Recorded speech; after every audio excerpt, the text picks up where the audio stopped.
Hi again, everybody. Welcome to the Wiffle Wednesday live chat episode 19. Confirmed 19. So last week, this is just like a progress report for myself. I hit 47 views on last week's Wiffle Wednesday live chat. 47 views. Not that many, but it is the most I've ever had, and it feels pretty cool. I just think like this is cathartic for me. It helps me talk out some of the things I'm working on. It also helps me just like nerd out and talk about sports cards and baseball in general because MLB is back today. So we are fully back in the swings. We got Yankees and Giants at 8:05. I'm actually doing a whatnot stream at exactly 8:05 p.m. tonight. How weird. That is so crazy that that's how that happened.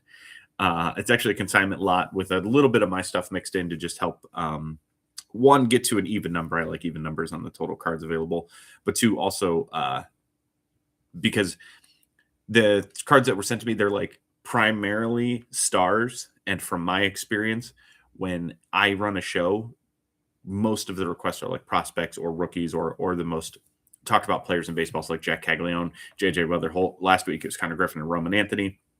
But I'm sure Weatherholt and Kevin McGonigal will be like the top of the request chain. So I put a little bit of those in there. Just help move it along. The MLB season. Yeah. It's 8 months out of the year. Like you would think for how long it's been since an MLB game counted that like I've lived an entire life. It's been 4 months, but man, that seems like forever ago. I fucking love baseball. It's so cool. Yankees and Giants. I don't. All right. So I guess I was looking at odds because I'm making an MLB prediction. I don't know what that is. Is it because I'm making predictions, future card predictions? Maybe. Yankees. They're the number one the favorite in the AL. I don't see it. Like maybe it's because I think the AL East is so strong. The Blue Jays, they got better. Like I think they got significantly better. Dylan Cease is a big deal. I know sometimes you know what, from a Yankees fan, I'm glad to see it. I don't see how Dylan Cease like doesn't get better with the Blue Jays. All they've done is like get the best out of their players. Um, Okamoto, the third baseman, same thing that I want to say about Cease is I don't see how he doesn't get better. All they've done is made George Springer have a comeback year, add 3 miles an hour to exit velocity to Dalton Varsho, made Ernie Clement from a cast-off, literal cut player by multiple teams, including the Athletics and Guardians, to, I mean, a star, and he's a utility player. He could play anywhere on the field for them. So the Blue Jays just feel like they're going to repeat. I don't want to give away too much for the video I'm going to make tonight, but I like the Blue Jays to come out of the East. The Yankees are good, but I don't know. I don't see it yet. I could be way off. They still have Aaron Judge, Ben Rice, and Cody Bellinger in the middle of that lineup. They could do anything. I didn't even just say Jazz Chisholm, who might go 30-30, 40-40 without too much issue. The Orioles got better. I think, again, a lot better. That lineup, 1 through 9, that is one of the best lineups in baseball. I'll stand on that. I like Kobe Mayo as a breakout. I like Samuel Basayo to win AL Rookie of the Year. I like Taylor Ward to fit into that lineup pretty well. I didn't even mention a guy who has 50 homers on his resume in Pete Alonso. And that lineup, just really strong. The pitching will be the key. I like the back end of their bullpen with Bautista and Helsley, but Red Sox are better. I think the Rays are the Rays. The Rays always find a way to win games. They will beat you 2-1, 3-2, 4-2. They don't care. They just show up with the wins, and it doesn't matter. Man, they're starting the season weak. I will give you that. They do have Rodon and Cole coming. It sounds like by the end of May, both will be there. Garrett Cole had his second start yesterday.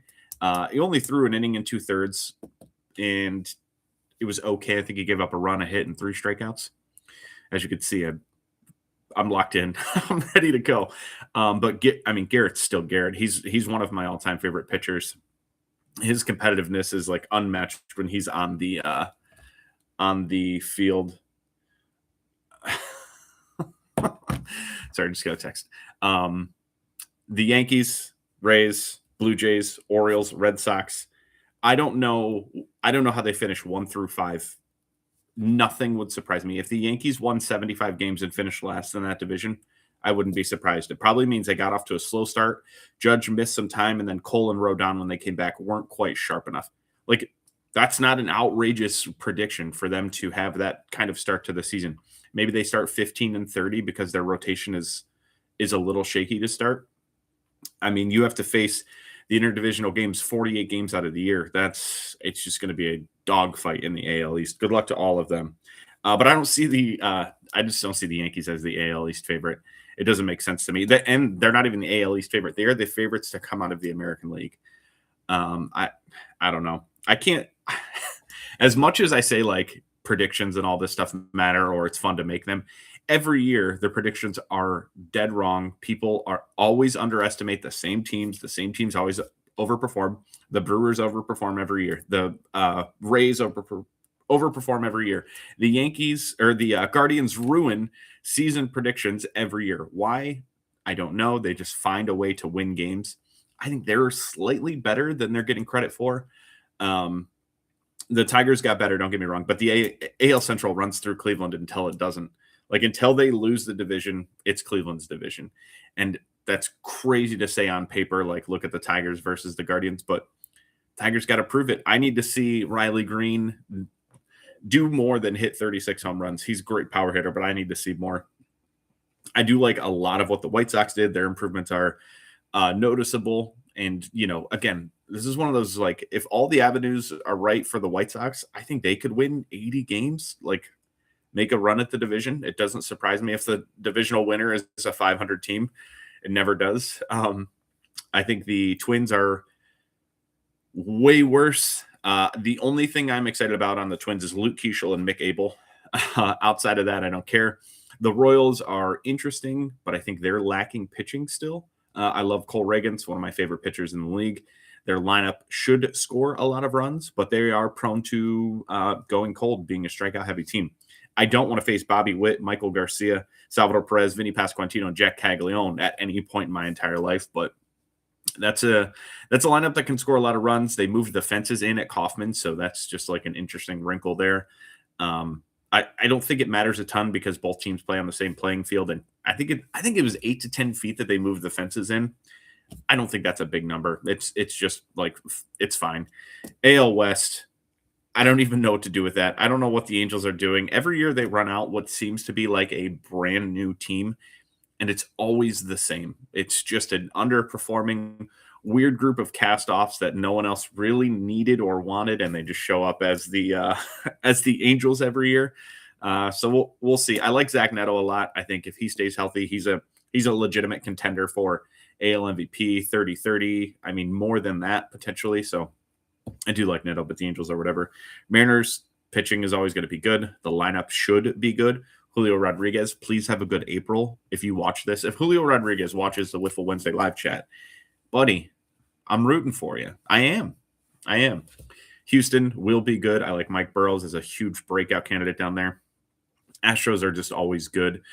Athletics, speaking of heavy lineups, that lineup top to bottom is great. I mean, it is actually great. So that could be anything. And the Rangers, I mean, we're coming off of them winning the 2023 World Series, disappointing the next 2 years, trading away Marcus Semien, but bringing in Mackenzie Gore. If Wyatt Langford, Evan Carter, what other prospects am I missing? I mean, Corey Seager, of course, Josh Young, stay healthy. That's a team that, again, their avenues of like outcomes are massively wide. A 75 or 95 win Rangers team doesn't surprise me. I would say give me the Mariners out of the division, though. National League, I don't follow as closely. I think my hot take will be that the Pirates can win their division, and that's going to be like my prediction for the full-on MLB award show I'm going to film tonight. I think Pirates win the division. That'll be my hottest take. The NL East, another dogfight. I like the Braves, but they have no pitching now. The pitching situation in Atlanta went so downhill so fast. I have no idea what to expect from them. I really like that DDA Fuentes pitcher they have. That dude is – they said – I think he's through 9 no-hit innings with 17 strikeouts in spring training. So a combined no-hitter. And the only blemish on his record was a hit batsman. If it wasn't for that, he would have essentially thrown a perfect game in spring training. The only reason I'm not picking him to win NL Rookie of the Year and literal Cy Young votes is because he's going to start in the bullpen. Then they're going to send him back to the minors to stretch out his innings and then come back as a starter. So they're managing his innings at the front end, where we see a lot of teams do it at the back end. The Braves are going to do it at the front end for Fuentes, which is interesting approach. When a team needs pitching as much as they do, and I almost want to do the exact opposite, but I'm just a guy who buys and sells baseball cards. I don't know anything. In the NL West, I mean, again, hot take, Dodgers aren't as good as we think they are. That pitching with all the rotational arms that they have, it's going to be in flux all the time. Roki Sasaki looks like he's lost. Okay, I read this report. I don't know where it came from, so don't quote me. You can quote me. It sounds like he's open to going to the minors to figure out his fastball shape and be less hittable. But he had a terrible spring. The Guardians played the Dodgers right away, and they actually get Sasaki through the turn. I just feel like that's a Guardians game that they're going to win, and probably by a lot. I'm hopeful anyway. Glass now looks good. Yeah. I don't think they're going to win 118 games, but the front 5 of that lineup is historically maybe the best 5 that's ever played baseball in a single game. So it could happen. Yeah, NL East, I mean, give me the Dodgers to win, but the Padres are going to make a run. I think the Padres bullpen is phenomenal. If we get healthy Merrill, healthy Tatis, healthy Machado, they can play.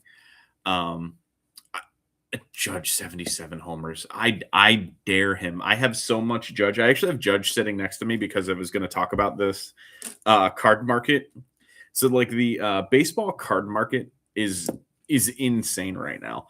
I know that I have a very blinders on view to baseball cards. Judge 40 stolen bases. I'll give him 20. I'll give Judge 20. If he cracks 30, I'll be stunned. If he cracks 40, man, now I want to make a crazy bet. I mean, if he cracks 40 steals, I'll shave my beard. I haven't taken this down to the skin probably since 2013. So 13 years. If Judge has 40 stolen bases or more, I will shave my beard. That's reasonable. I'm fine. I'm fine with that. That's a prediction I'm willing to make. But what I was going to say about the baseball card market is I know I have blinders on and I'm so focused on buying and selling cards and specifically baseball that everything I say has to be taken with a grain of salt. But the amount of cards that I've sold since I'll call it for 6 weeks, since the day the Super Bowl ended till right now, it's almost unbelievable. I'm just one guy selling cards. Don't get me wrong. Some days I put in a lot of time. I'll put in 12, 14 hours without even thinking about it. Other days I take some time off. I'll work 6 hours and then I'll take the rest of the night off. I won't do anything, listing, buying, selling, nothing. So I'm pretty into it, but I could be more. So with that in mind, if I'm putting in 50 to 70 hours for the last 6 weeks, plus or minus, I should have a pretty good feel. I think the baseball card market is almost to COVID levels.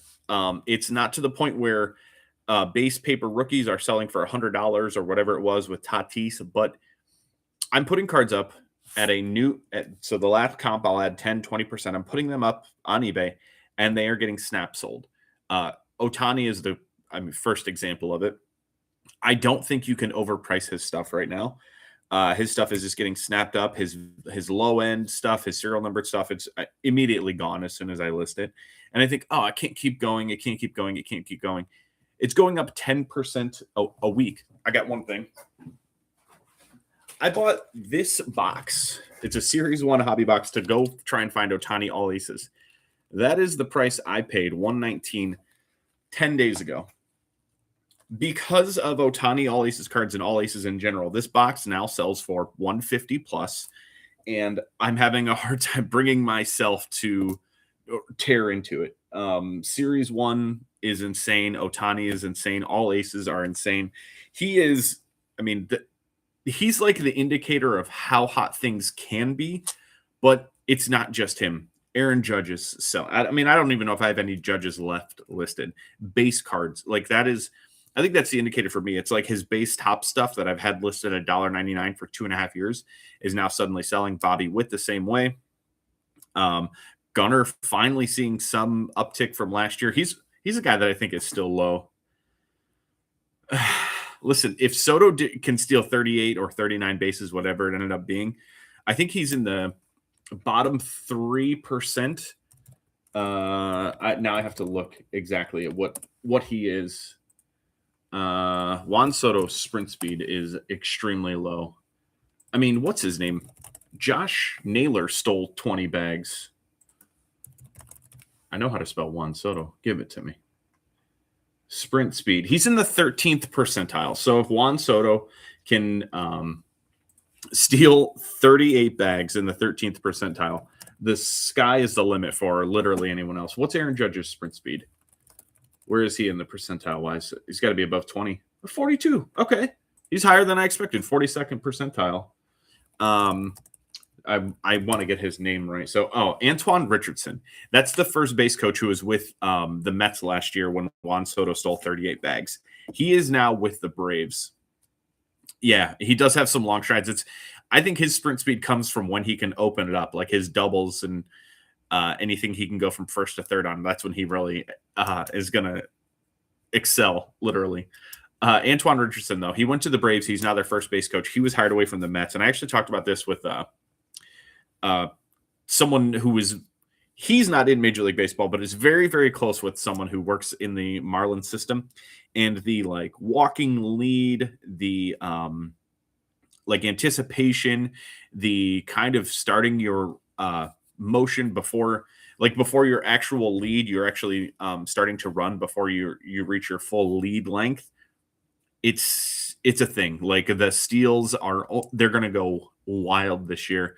And specifically with the Braves, I think the Mariners are going to lean on it a little bit heavier.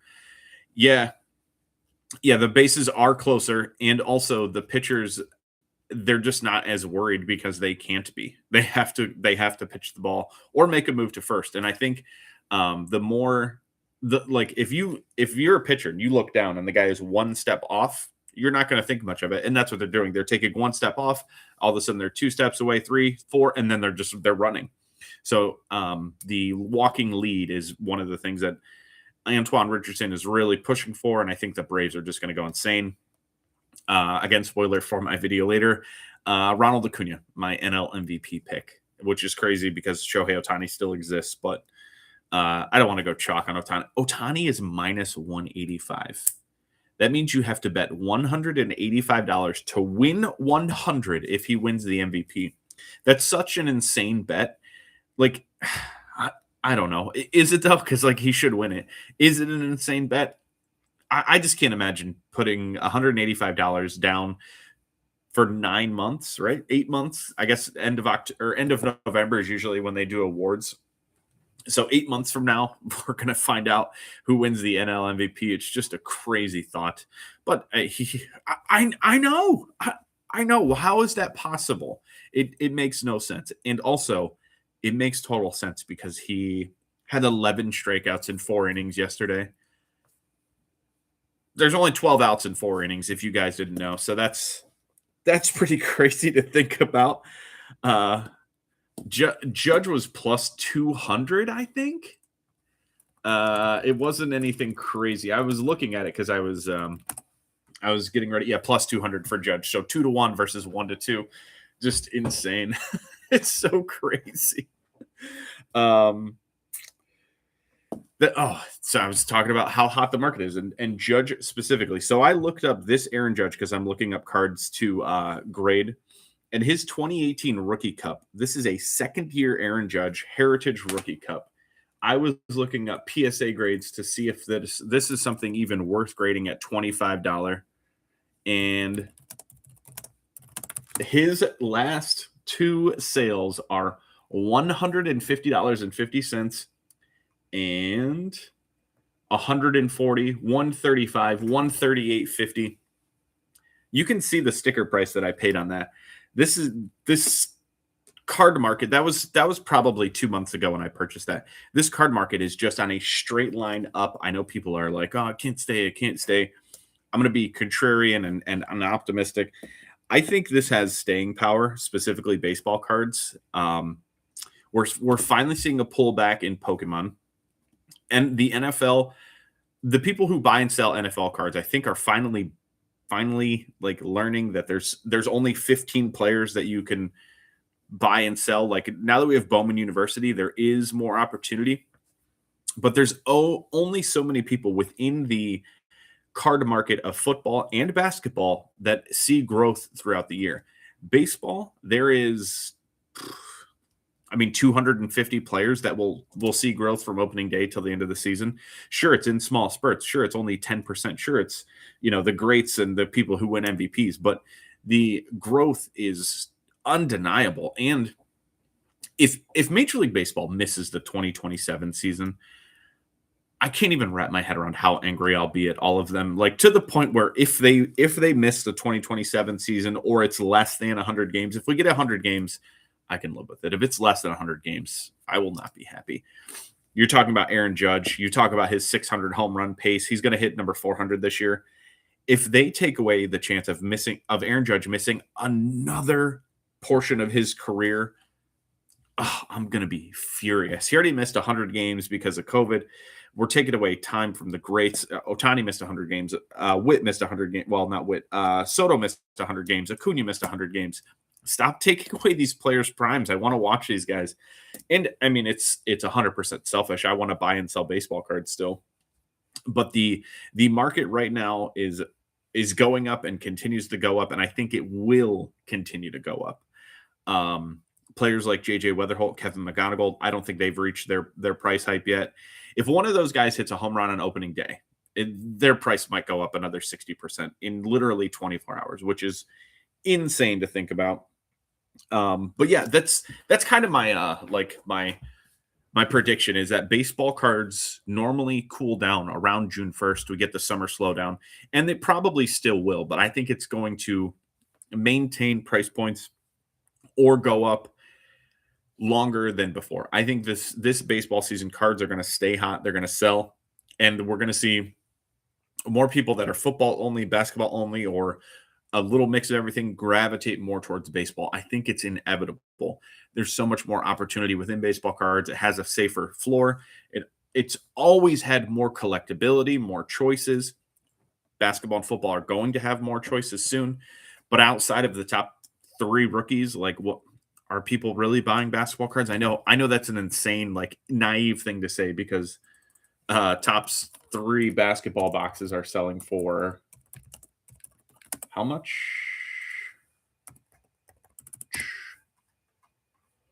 $865 a 3. The one after that, they're not very good at keeping price. $14.50, $16.84. So basketball boxes and basketball cards still sell for a boatload of money, but I just think that's unsustainable. Baseball has so many options and so many cards at so many different price points. People couldn't buy basketball Bowman yesterday. Bowman had the first product to have college and NBA players in it, which is pretty cool. But I still think just the collectability is just it's fractional to what baseball is. So this is me being naive and optimistic, but I think the baseball card market is just going to bring in so many more people, and it's so much. There's still so much opportunity. I am shutting down my low end eBay store because the opportunity in the mid to high end stuff, I think we're just scratching the surface. This is another card. It's not even top loaded, which is insane. This is a 2018 Shohei Ohtani Bowman's Best Refractor. I don't have the exact number I paid on it. I think I paid $180 for this card 3 months ago. I was looking at it to see if I wanted to grade it. I don't think I do. I think there's a small print line on it. So I wanted to look up what are they selling for raw, because I'll probably just list it on eBay. And I can't believe what I saw. I thought I paid $180. That was my guess. I figured, his rookie stuff is up probably $250 to $300 raw. That was my guess. The last auction sold May 22nd, so 3 days ago, for that card at $734. The one before that, $720. I mean, that can't continue. It can't just keep going up, like specifically Shohei Ohtani, but that money, people are going to be like, all right, I can't afford Ohtani. Who's the next best player? Aaron Judge, Bobby Witt, Gunnar Henderson, Julio Rodriguez, Paul Skeens, Tarek Skubal, Carrick Roche. All right, I would like to start to migrate towards some of those guys. So Ohtani, I don't think can stay on a complete upward trajectory, but the baseball card market in totality will. And I fully believe that we're gonna see even more records set for cards and card sales, and it's gonna be. I mean, I'm hopeful one of the best summers of my short baseball card career. And by short, I do mean 20 plus years. I do have some baseball card market predictions. Number one, Connor Griffin has already seen his 2026 high. Prospects and prospecting has always been weird. It's always hard to do. So if you guys are in the market for prospects, it's hard to time it perfectly and just realize that the call up is usually the absolute highest point it'll be. JJ Weatherholt, McGonigal, they're going to start opening day for their teams. This is probably within the week of opening day is probably the highest their cards will be, unless they become absolute perennial all-stars. And even then, it's not a guarantee that their cards will peak any higher. So keep in mind, it's hard to prospect, and the peak is that call-up. Connor Griffin, I don't even think his peak was that call-up. His peak was at hitting 2 home runs in a Major League spring training game with the thought that he might be opening day roster material. Turns out he wasn't, and that was that. I think we're going to see the Topps Gold parallel, so the yearly golds. I don't think I have one close that I can show. I think the Topps Gold will become the industry standard. I'm going to call it the gold standard for pricing. As soon as Topps gets football, we're going to have a comparable card across all products, across all players, that is the card to price out and to compare across products. The reason I think it's going to be specifically the gold card, because we're going to have crossover products. Topps Chrome, you could make a case for the gold refractor, but like, I will never buy a gold refractor of the hot rookie. I can't afford it. What I can't afford is a gold of Shohei Ohtani, a gold of Bobby Witt. I just bought a Bobby Witt. There's 2,026 of them. And if we go back to the first year of Topps Gold, where there was serial number to the year, it's 2001. Now, I was going to do this ahead of time, but I didn't. If we take the amount of cards that have been added to this checklist, why are you doing this to me? Divided by 2026.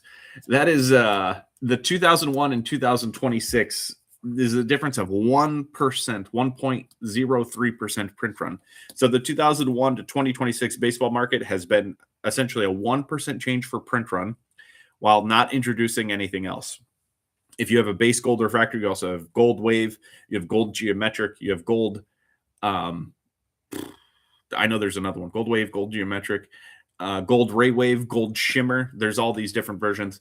The gold numbered to the year of the base Topps will be the standard across all sets in sports, and it will be how we price these guys. And I think with that in mind, and once football drops, the Topps Gold market will spike. I think it'll be the card to have of every player, because you can have continuity across all sets.